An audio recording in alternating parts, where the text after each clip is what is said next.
ဘရိုတို့အားလုံးသိကြမလားတော့မသိပေမဲ့နာရိုစီတီတစ်လျှောက်လုံးမှာကျွန်တော်အကြိုက်ဆုံးရှီနိုဘီတွေထက်ကတယောက်ကမဒါရာအိုဂျီယာပါပဲ။ဘာကြောင့်လဲဆိုတော့သူ့ရဲ့စတိုင်နဲ့အတန်အပြင်ရှီနိုဘီတစ်တက်လုံးကိုတယောက်တည်းနဲ့ဖျက်ဆီးသွားနိုင်တဲ့ဆန့်ကိုအရန်ကြိုက်လို့ပါ။ဒါအပြင်ရင်ကန်ကိုပိုင်ဆိုင်ထားတဲ့လက်တဆုပ်စာရှီနိုဘီတွေထက်ကတယောက်ဖြစ်ပြီးမျက်လုံးမမြင်နိုင်သေးတဲ့အချိန်မှာတော့ဘက်တယ်ဖီးတဲ့ထွက်လာပြီးလူတိုင်းကိုလက်တောင်မသုံးမဲ့တိုက်ခိုက်နိုင်ပါသေးတယ်။မဒါရာကကျွန်တော်အကြိုက်ဆုံးရှီနိုဘီတယောက်မလို့သူ့အကြောင်းစဉ်းစားမိတိုင်းပြောစရာတွေကအများကြီးရှိနေတာကြောင့်ဒီနေ့ကျွန်တော်ဆွေးနွေးခြင်းတဲ့အကြောင်းအရာတွေကနည်းနည်းတော့များပါတယ်။နာရိုလောကကြီးကလက်တွေကဘာလို့ပဲနိုင်ငံရေးရွေးကောက်ပွဲတစ်ခုရဲ့အကျိုးရလက်ကကဘာကြီးကိုကောင်းသွားစေနိုင်တယ်လို့ဆိုးလက်ဆိုးသွားစေနိုင်ပါတယ်။ရှီနိုဘီကဘာမှလည်းအတူတူပါပဲ။အရင်တုန်းက First Hokage ကိုရွာသားတွေကရွေးချယ်ခဲ့ကြပြီးရွေးချယ်စရာကမဒါရာအိုဂျီဟာနဲ့ဟာရှီရာမာစန်ဂျူဆိုပြီးနှစ်ယောက်ရှိခဲ့ပါတယ်။နောက်ဆုံးတော့ဟာရှီရာမာကိုရွေးချယ်ခဲ့ကြပြီးအဲ့ဒီဆုံးဖြတ်ချက်ကြောင့်မဒါရာကမျိုးနွယ်စုနှစ်ခုပေါင်းပြီးရွာတရွာတိဆောက်မယ်ဆိုတဲ့အယူအဆကတကယ်ဖြစ်နိုင်ပါမလားဆိုတာကိုစတင်မေးခွန်းထုတ်လာခဲ့ပါတယ်။ဘာကြောင့်လဲဆိုတော့အိုဂျီဟာနဲ့စန်ဂျူအကြားမှာမကောင်းတဲ့လက်စားချေမှုတွေအမုန်းတွေအများများပြီးသားမလို့ပါ။အဲ့ဒီအရာတွေကမဒါရာရဲ့စိတ်ထဲမှာတန်တရားမျိုးစေ့တခုစိုက်သွားစေခဲ့ပြီးနောက်ပိုင်းမှာတော့အိုဂျီဟာကြောက်တိုင်ကိုတွေးလိုက်ရတာကြောင့်သူ့ရဲ့တန်တရားတွေပိုကြီးလာခဲ့ပါတယ်။ဒီအရာအလုံးကြောင့်မဒါရာကနိုင်လေးကိုခန်းကြီးစုနဲ့ထိန်းချုပ်ပြီးကိုနိုဟာကိုတိုက်ခိုက်ခဲ့ပါတယ်။ဟာရှီရာမာကဝုစတိုင်နဲ့သူ့ကိုတိုက်ခိုက်တားဆီးခဲ့ပြီးနောက်ဆုံးမှတော့မဒါရာကိုတတ်ခဲ့ပါ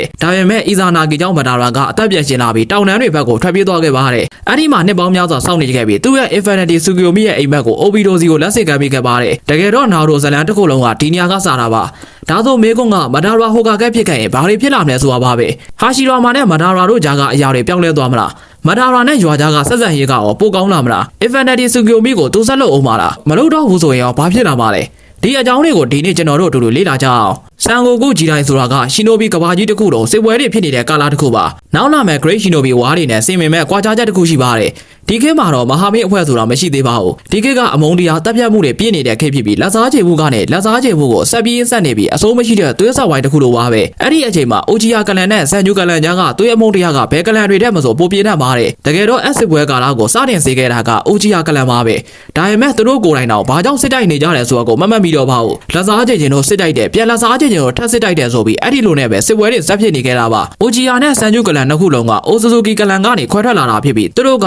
ဟာကိုရိုမိုအိုဆူကီရဲ့သားနှစ်ယောက်ဖြစ်ပြီးအင်တာရာနဲ့အာရှူရာစီကဆင်းသက်လာတာပါအိုဆူဇူကီကလန်စီကနေဆင်းသက်လာတဲ့ကလန်တွေအများကြီးရှိပါသေးတယ်ဥပမာဟျူဂါကလန်နဲ့နောက်ပိုင်းပျောက်ကွယ်သွားခဲ့တဲ့ခါကူယာကလန်တို့လိုပါခါကူယာကလန်ကခီမီမာရိုတေဆုံးပြီးတဲ့နောက်မှာပျောက်ကွယ်သွားခဲ့တာဖြစ်ပြီးတချို့လူတွေမသိကြပါဘူးအင်တာရာနဲ့အာရှူရာကတစ်ချိန်ကညီကိုတွေဖြစ်ပြီးဖားခင်ဖြစ်သူဟာကိုရိုမိုကချက်ကရာကိုလူတွေကိုချိတ်ဆက်ဖို့အပြန်အလှန်နားလည်ဖို့ဘလို့သုံးရမလဲဆိုတာကိုသင်ပေးနေတဲ့အချိန်မှာအတူတူသင်ယူခဲ့ကြပါတယ်ဒီအချိန်ကရှီနိုဘီတွေမရှိသေးတဲ့ခေတ်ဖြစ်ပြီးသူတို့ကနေရှူလို့အသုံးပြုခဲ့ကြပါတယ်အာရှူရာကအင်တာရာလောက်မထိုးကြပါဘူးတချို့လူတွေအမြင်မှာဆိုရင်သူကမတက်မကျွမ်းသလိုအမားများတွေလုံများတဲ့သူတို့တော့တတ်မှတ်နိုင်ပါတယ်ဒါပေမဲ့အာရှူရာကနေရှူကိုသင်ယူနိုင်ခဲ့တဲ့အကြောင်းရင်းကတယောက်တည်းမလုံနိုင်တဲ့အရာကိုလူအများနဲ့ပူပေါင်းလို့ရင်ဘာမှမဆိုဖြစ်နိုင်တယ်ဆိုတာကိုသူနားလည်ခဲ့လို့ပါအဲ့ဒီအတွက်အာရှူရာဟာသူတွေ့တဲ့လူတိုင်းနဲ့ဆက်သွယ်ပြီးအပြန်အလှန်ဆက်ဆံရေးတွေတိစောက်ခဲ့ပါတယ်တခြားတစ်ဖက်မှာအင်တာရာကတော့ထိုးချုံသူပါရမီရှင်တယောက်ပါချက်ကာရာကိုအသုံးပြုပုံအသစ်တွေကိုဖန်တီးနိုင်ခဲ့ပြီးနောက်ပိုင်းမှာနင်ဂျီဇူတို့ခေါ်တဲ့စီးရဲအသုံးချချက်ကာရာပုံစံကိုဖန်တီးခဲ့ပါတယ်သူကကိုအားကိုကိုပြီးလှုပ်ချင်တာအားလုံးကိုတယောက်တည်းလုံးနိုင်တဲ့သူမလို့အကူကြီးမလို့သလိုအကူကြီးတောင်းဖို့လည်းမလိုအပ်ဘူးလို့ယုံကြည်ခဲ့ပါတယ်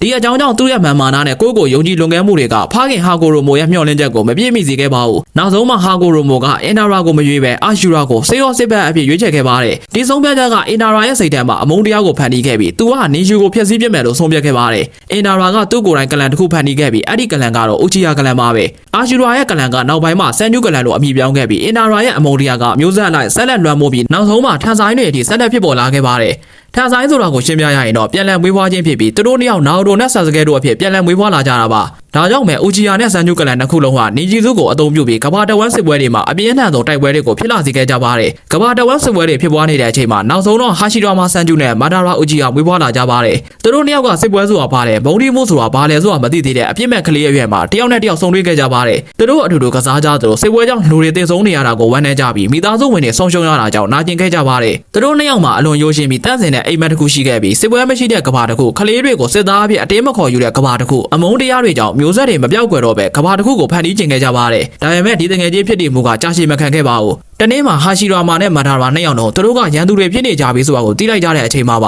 အဲ့ဒီအချိန်မှာသူတို့ရဲ့အဖေတွေအကိုတွေကတယောက်နဲ့တယောက်တပ်ဖို့ရောက်လာတဲ့အချိန်ဖြစ်ပြီးဟာရှီရာမာကတော့ငြိမ်းချမ်းရေးအပေါ်ယုံကြည်ချက်ကိုမဆုံးလွတ်ခဲ့ပါဘူးမာဒါရာကတော့သူတို့ရဲ့အိမ်မက်ပေါ်ယုံကြည်မှုပျောက်သွားပြီးဆန်ဂျူကိုအနိုင်ရမှသာသူ့ကလန်အတွက်အနာဂတ်ရှိမယ်လို့ဆုံးဖြတ်ခဲ့ပါတယ်ဒီဆုံးဖြတ်ချက်နဲ့အတူမာဒါရာကရှယ်ရင်ကန်ကိုအဝေးကင်းလုံနိုင်ခဲ့ပြီးမာဒါရာနဲ့ဟာရှီရာမာတို့အချိန်ချင်းစစ်တိုက်ခဲ့ကြသလိုတနေ့မှာတိုဘီရာမာဆန်ဂျူကမာဒါရာရဲ့ညီဖြစ်သူအီဇူနာကိုထိုးသက်လူနီပါဖြစ်ခဲ့ပါတယ် ။အီဇူနာကအစာပိုင်းမှာအသက်ရှင်ခဲ့ပေမဲ့ကိုခန္ဓာကအားနေသွားပြီးအသက်တူလာခဲ့ပါတယ်။တည်ဆုံတော့မဲ့အချိန်မှာအီဇူနာဟာသူ့အကိုမထာရာကိုတွေးမိခဲ့ပါတယ်။မထာရာကမန်ဂီယိုရှရင်ကားကိုအသုံးပြုလို့မျက်စိကန်းသွားနေတာကိုအီဇူနာသိနေခဲ့ပါတယ်။ဒါကြောင့်နောက်ဆုံးလက်ဆောင်အဖြစ်အီဇူနာဟာသူ့ရဲ့မန်ဂီယိုရှရင်ကားကိုမထာရာစီကိုပေးရခဲ့ပါတယ်။ဒီလိုနဲ့မထာရာဟာအန်တာနဲ့မန်ဂီယိုရှရင်ကားကိုရရှိသွားပြီးဘေးထွက်ဆွေးကြုံမရှိတဲ့မန်ဂီယိုကိုအသုံးပြုနိုင်လာခဲ့ပါတယ်။အီဇူနာတည်ဆုံပြီးတဲ့နောက်မှာမထာရာကအိုဂျီယာကလန်ခေါင်းဆောင်ဖြစ်လာခဲ့ပြီးတစ်ဖက်မှာဟာရှီရာမာကလည်းဆန်ဂျူကလန်ခေါင်းဆောင်ဖြစ်လာခဲ့ပါတယ်။အန်တာနဲ့မန်ဂီယိုရှရင်ကားရှိပေမဲ့မထာရာဟာဟာရှီရာမာကိုအနိုင်မရနိုင်ခဲ့ပါဘူး။ဒါကပဲအာရှူရာကအင်တာရာတဲ့တာတဲ့ဆိုတာကိုပြသသွားခဲ့တာပါ။စစ်ပွဲတွေကအိုဂျီယာတွေကိုပေးမန်းစေပြီးအချို့အိုဂျီယာတွေကဆန်ဂျူဘက်ကိုပြောင်းသွားကြပါတယ်။သူတို့ကအသက်ရှင်ဖို့အတွက်ဆန်ဂျူဆိုမှခိုလုံခဲ့ကြပြီးမထာရာကတော့သူ့ကလန်ကတယောက်ပြီးတယောက်ထွက်သွားတာကိုကြည့်နေခဲ့ပါတယ်။နောက်ဆုံးမှမထာရာဟာရှီရာမာရဲ့လက်ထက်ကြောက်ရောက်ခဲ့ပေမဲ့ဟာရှီရာမာဟာမထာရာကိုမတက်ခဲ့ပါဘူး။သူကသူတို့ရဲ့အိမ်မက်ကိုပြန်ကောင်းထဲပေါ်ပြီးငြိမ်းချမ်းရေးအတွက်သူကိုယ်တိုင်အသက်ကိုစတေးရဖို့လည်းဝင်မလေးပါဘူး။ဒီအရာကမထာရာကိုလှုပ်ရှားသွားစေခဲ့ပြီးဟာရှီရာမာနဲ့ငြိမ်းချမ်းရေးကိုလက်ခံခဲ့ပါတယ်။ဒီလိုနဲ့သူတို့နှစ်ယောက်ကခလေးတွေစင်မတိုင်ရတဲ့ရွာတရွာကိုအတူတူတိစောက်ဖို့ဆုံးဖြတ်ခဲ့ကြပါတယ်။မထာရာကတရွတ်တရွတ်ကြားကနေရွာကိုကြည့်ပြီးခိုနိုဟာကာကူရဲဆိုတဲ့ဟစ်တန်လီရွာကိုတည်ထောင်ခဲ့ပါတယ်။ဒါပေမဲ့အရာအလုံးကမထာရာအတွက်ချောချောမောမောမဖြစ်ခဲ့ပါဘူး။ရွာမှာခေါင်းဆောင်တယောက်ပဲရှိနိုင်ပြီးဟာရှီရာမာကဟိုကာခဲအပြည့်မထာရာကိုပေးချင်ခဲ့ပါတယ်။အဲ့ဒီအချိန်မှာတိုဘီရာမာကဝင်ရောက်ပြီးရွေးကောက်ပွဲလုပ်ဖို့အကြံပြုခဲ့ပါတယ်။ဟာရှီရာမာနဲ့မထာရာနှစ်ယောက်လုံးဝေမြိုင်ကြပြီးနောက်ဆုံးမှဟာရှီရာမာကအနိုင်ရခဲ့ပါတယ်။ဒီအချိန်မှာမထာရာကအိုချီယာကလန်အနာဂတ်ကိုတွေးပြီးစိုးရိမ်လာခဲ့ပါတယ်။စန်ဂျူလက်အောက်မှာနေရမယ့်အနာဂတ်အိုချီယာတခုလုံးအန်နယ်ရှိလာမယ့်အနာဂတ်ကိုပါသူရွာကိုဆုံးမခဲ့ပြီးကလန်ကိုလည်းသူနဲ့လိုက်လာဖို့တောင်းဆိုခဲ့ပါတယ်။ဒါပေမဲ့အိုချီယာတွေကညှင်းပယ်ခဲ့ကြပါတယ်။သူတို့တွေစစ်ပွဲအသစ်တစ်ခုကိုမလိုချင်ကြတော့ပါဘူး။မထာရာကနိုင်လေးကိုရှာဖွေပြီးခိုနိုဟာကိုဖျက်ဆီးဖို့ကြိုးစားခဲ့ပြီးနောက်ဆုံးမှဟာရှီရာမာကသူ့ကိုတက်ခဲ့သလိုဖြစ်ခဲ့ပေမဲ့အပြည့်အဝတော့မသိခဲ့ပါဘူး။ဟာရှီရာမာနဲ့တိုက်ပွဲပြီးသွားတဲ့နောက်မှာလူတိုင်းကမထာရာသိပြီးလို့ထင်ခဲ့ကြပေမဲ့မထာရာကတကယ်တော့မသိခဲ့ပါဘူး။သူကဟာရှီရာမာရဲ့အသားကိုကိုယ်ထဲထည့်သွင်းထားပြီးအဲ့ဒီအရာကြောင့်ဆန်ဂျူချက်ကာရာနဲ့အိုချီယာချက်ကာရာနှစ်မျိုးစလုံးကိုရရှိသွားခဲ့ပါတယ်။အချိန်ကြာလာတဲ့အခါမှာတော့ဒီချက်ကာရာနှစ်ခုပေါင်းစည်းသွားပြီးနောက်ဆုံးမှရင်ကန်ကိုအဝေးကင်းလုပ်နိုင်ခဲ့ပါတယ်။ဒါပေမဲ့ရင်ကန်ကိုရရှိချိန်မှာမထာရာကအသက်ကြီးနေပြီဖြစ်ပြီးကိုခန္ဓာကလည်းပျက်စီးနေပါပြီ။သူ့ရဲ့အိမ်မက်ကဘာကြီးအဖြစ်ပြောင်းလဲခြင်းတဲ့အိမ်မက်ကိုသူကိုယ်တိုင်ဆက်လုပ်နိုင်တော့မယ့်အခြေအနေမရှိတော့ပါဘူး။ဒီအချိန်မှာသူ့ရှိကိုထူးဆန်းတဲ့အရာတစ်ခုပေါ်လာပြီးအဲ့ဒီထူးဆန်းတဲ့အရာကတော့ဘလက်ဆယ်စုပါပဲ။ဘလက်ဆယ်စုကသူ့ကိုယ်သူအိုဂျီယာကြောက်စာကနေဖြစ်ပေါ်လာတဲ့မထာရာရဲ့ဆန္ဒတစ်ခုလို့ပြောခဲ့ပါတယ်။သူကမထာရာကိုဒီကဘာမှာစစ်ပွဲမုန်းတီးမှုနာကျင်မှုတွေကိုအပြီးတိုင်ဖယ်ရှားနိုင်တဲ့နီလန်တစ်ခုရှိတယ်လို့လည်းပြောပါတယ်။အဲ့ဒီနီလန်ကတော့ Infinity Tsukuyomi ပါပဲ။လူတိုင်းကိုအဆုံးမရှိတဲ့အိမ်မက်ထဲထည့်ပြီးသူတို့လိုချင်တဲ့ကဘာကိုသူတို့စိတ်ထဲမှာပဲအမြဲတမ်းနေထိုင်စေမဲ့စနစ်ပါမထာရာအတွက်ကတော့ဒါကသာသူ့အိမ်မက်ကိုအကောင့်ထဲပေါ်နိုင်မဲ့တစ်ခုတည်းသောလမ်းဖြစ်လာခဲ့ပါတယ်ဒါကြောင့်မထာရာကသူ့အမိကိုစက္ကန့်မဲ့သူတယောက်ရှာဖွေဖို့ဆုံးဖြတ်ခဲ့ပြီးငယ်ရွယ်ပြီးအမုန်းတရားနဲ့နာကျင်မှုတွေကိုအပြည့်အဝသိရှိထားတဲ့အိုချီယာတယောက်ကိုလိုအပ်ခဲ့ပါတယ်ဒီလိုနဲ့သူတွေ့ခဲ့တာကအိုပီရိုအိုချီယာပါပဲမထာရာကအိုပီရိုကိုသူ့ရဲ့နာမည်နဲ့တောင်းအောင်လုံးပေးအပ်ခဲ့ပါတယ်သူ့ရဲ့ရင်ကန်ကိုနာဂါတိုစီကိုထပ်သွင်းပေးပြီးအနာဂတ်ရဲ့အစီအစဉ်တွေတဆင်ပြီးတဆင်ကိုချလာခဲ့ပါတယ်မထာရာကကဘာကိုသူလက်စားနိုင်ခဲ့ပြီးလို့ထင်ခဲ့ပေမဲ့တကယ်တမ်းမှာတော့သူကိုယ်တိုင်ကသာလက်စားခံခဲ့ရတာပါသူမစီကနေလက်စားခံခဲ့ရတဲ့ကျွန်တော်လိုပါပဲရင်ကန်နှလုံးပြန်လည်ရရှိပြီးသူ့ရဲ့အိမ်မက်ဖြစ်တဲ့ Infinity Tsukuyomi ကိုအကောင့်ထဲပေါ်နိုင်တဲ့အဆင့်ကိုရောက်ရှိခဲ့ပါတယ်လာကို Rain and Shimmering ဖွင့်ပြီးကဘာတစ်ခုလုံးကိုအဆုံးမရှိတဲ့အိမ်မက်ထဲကိုပိတ်မိစေခဲ့ပါတယ်စစ်ပွဲတွေမရှိတော့သူတို့အမုန်းတရားတွေမရှိတော့ပဲသူမကြောင့်ရလာတဲ့နာကျင်မှုတွေလည်းမရှိတော့ပါဘူးလူတိုင်းကသူတို့လိုချင်တဲ့ဘဝထဲမှာပျော်ရွှင်စွာနေထိုင်နေကြပါတယ်ဒါပေမဲ့ဒီအချိန်မှာအမှန်တရားပေါ်ထွက်လာခဲ့ပြီးဘလက်ဆယ်စုကမထာရာကိုနောက်ကနေတိုက်ခိုက်ပြီးသူ့ကိုထိန်းချုပ်လိုက်ပါတယ်မထာရာကအရာအလုံးကိုအောင်မြင်ပြီလို့ထင်ထားချိန်မှာသူကိုယ်တိုင်ကအသုံးချခံရသူဖြစ်နေမှန်သဘောပေါက်လိုက်ပါတယ်မထာရာရဲ့ကိုယ်ခန္ဓာကိုအသုံးပြုပြီးခါကူယာအိုဆူဆူကီကိုပြန်လည်အသက်သွင်းခဲ့ပါတယ်အဲ့ဒီအချိန်မှာမထာရာအရာအလုံးကိုနားလဲသွားခဲ့ပြီးသူတဘောလုံးစူးစမ်းခဲ့သမျှအိမ်မက်တွေအေဂျင့်ရေးတွေကသူ့ကိုယ်ပိုင်ဆန္ဒမဟုတ်ခဲ့ဘူးဆိုတာကိုသဘောပေါက်လိုက်ပါတယ်ဒါပေမဲ့အဲ့ဒီနားလဲမှုကနောက်ကျလွန်နေခဲ့ပါပြီသူကဟာရှီရာမာကိုနောက်ဆုံးအချိန်တွေ့ခွင့်ရခဲ့ပြီးခလေးဘွားကအိမ်မက်ကိုပြန်လည်တတိရလာခဲ့ပါတယ်မထာရာကဟာရှီရာမာအဖို့အပြစ်တွေမုန်းတီးမှုတွေကိုလက်လွတ်ပြီးအေဂျင့်သာတည်ဆုံခဲ့ပါတယ်မထာရာအိုချီယာဆိုတာဘာလဲဆိုရင်တော့မထာရာကအကောင်းတဲ့အဆိုအကြောင်းမှာလမ်းပြောက်သွားတဲ့လူငယ်လေးတစ်ယောက်ပါသူရဲ့ယူရချက်ကလူတိုင်းအတွက်ကောင်းသိချင်ခဲ့ပေမဲ့လမ်းလွဲသွားခဲ့ရပါတယ်သူကအေဂျင့်ရေးကိုလိုချင်ခဲ့ပေမဲ့အမှန်တရားကိုတော့မယုံကြည်နိုင်ခဲ့တဲ့သူပ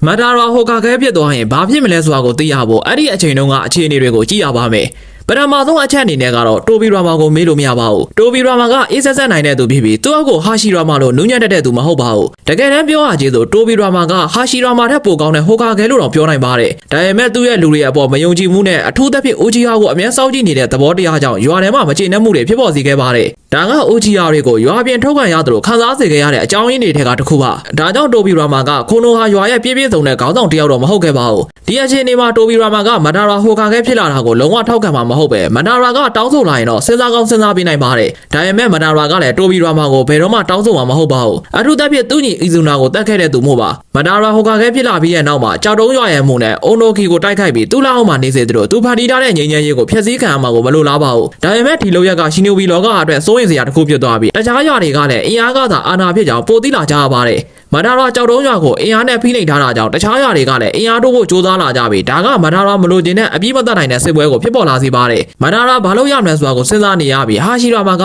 ငြိမ်းချမ်းရေးလုပ်ဖို့ပြောပေမဲ့မဒါရာကလှစ်လူရှုပြီးရွာကနေထွက်သွားသလိုနိုင်ဒီကိုစားရှာပါတော့တယ်သူနိုင်ဒီကိုရှာတွေ့ပြီးရှရင်းကနဲ့ထိချုပ်လိုက်သလိုနိုင်ဒီကိုခုံတော်ဟာပြန်ခေါ်လာပြီးဟာရှိရာမာနဲ့အတူဂျင်ဂျူရီကီအဖြစ်ထည့်မဲ့သူကိုရှာကြည့်ပါတော့တယ်အယုံကြည်ရဆုံးရှင်နိုဘီတယောက်ကိုရွေးချယ်ဖို့စဉ်းစားကြတဲ့အပြင်ကျန်တဲ့တေးပြီးအားလုံးကိုလည်းစားတင်စုစည်းကြပါတော့တယ်မနာရာနဲ့ဟာရှိရာမာတို့ကအားလုံးကိုရှာဖွေဖမ်းဆီးကြပြီးရှင်နိုဘီအတွင်းထဲကိုထည့်သွင်းလိုက်ကြပါတယ်။ဒါပေမဲ့စစ်ပွဲကနီးလာတာကြောင့်ပထမဆုံးအနေနဲ့ခါခဲအစည်းအဝေးကိုကျင်းပလိုက်ကြပါတယ်။မနာရာဟာရှိရာမာနဲ့တိုဘီရာမာတို့တက်ရောက်ကြပြီးအခြေအနေကအလွန်ဆိုးရွားပါတယ်။တေးပြီးအားလုံးကိုခိုနိုဟာကထိမ့်မဲ့လို့ဆုံးဖြတ်လိုက်ပြီးစစ်ကိုချိန်ချောက်ထားနိုင်ရင်စစ်ပွဲဖြစ်လာမှာမဟုတ်ပဲသူတို့တွေအမီးကောင်ကိုရာသွားကြရင်တော့စစ်ပွဲကရပ်တန့်ကြအောင်မှာမဟုတ်ပါဘူး။ဒါပေမဲ့တခြားနိုင်ငံတွေစုပေါင်းပြီးခိုနိုဟာကိုစန့်ကျင်ကြတာကြောင့်ပထမရှင်နိုဘီဝဝစတင်ပါတော့တဲ့နိုင်ငံတွေကခိုနိုဟာရွာကိုဝိုင်းတိုက်ကြပြီးတာရဲတွေကိုမထိန်ချုံနိုင်ကြသေးပါဘူး။တချို့တာရဲတွေကလွတ်သွားကြပြီးတချို့ကိုအခြားရွာတွေကခိုးယူသွားကြပါတယ်။ဦးစုမာဂီကန်လန်ကရှင်နိုဘီတွေကသာတာရဲတွေကိုကောင်းကောင်းထိန်းထားနိုင်ကြပါတယ်။တခြားရွာတွေတာရဲတွေကိုခွဲဝေသုံးဆွဲလာကြပြီးစစ်ရဲလမ်းကြောင်းပြောင်းလဲသွားကြပါတယ်။ခိုနိုဟာကိုပြန်ဖိနှိပ်လာကြပြီးဟာရှိရာမာကငြိမ်းချမ်းရေးလုပ်ဖို့တောင်းဆိုပေမဲ့မဒါရာကဘလို့လားပါဘူး။သူရင်ကန်ကိုရရှိဖို့စတင်သူတေသနာလုပ်နေပြီးဦးချီယာကျောက်စာကိုဖတ်ပြီးရင်ကန်ရရင်ထန်းလေးကိုဖန်တီးနိုင်မယ်။ Infinity Sigumi နဲ့ကဘာကိုအိတ်ဆက်အောင်လုပ်နိုင်မယ်ဆိုတာသိလာပါတယ်။ဒါပေမဲ့ရင်ကန်ရဖို့ဟာရှိရာမာရဲ့ချက်ကရာလိုအပ်ပြီးဇဲဆုကစေရောစစ်ဘက်ကိုပြုတ်လုပ်ပြီးမဒါရာကိုလှည့်စားလိုက်ပါတယ်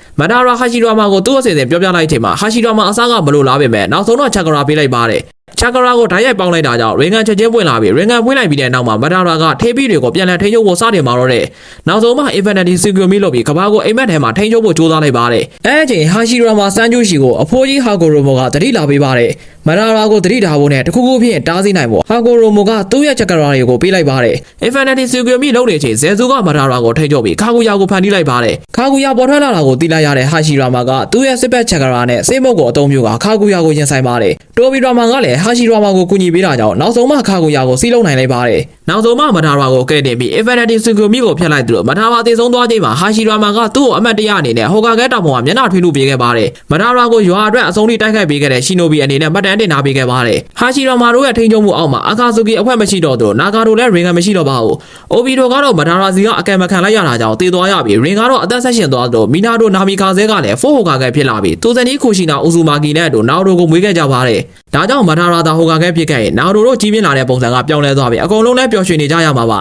။အသေးစိတ်ကအစားလိုက်တွေးရင်တော့ပြောင်းလဲမှုတွေရှိနိုင်ပေမဲ့ဒီအတိုင်းကသာအကောင်းဆုံးပဲလို့ကျွန်တော်ထင်မိပါတယ်။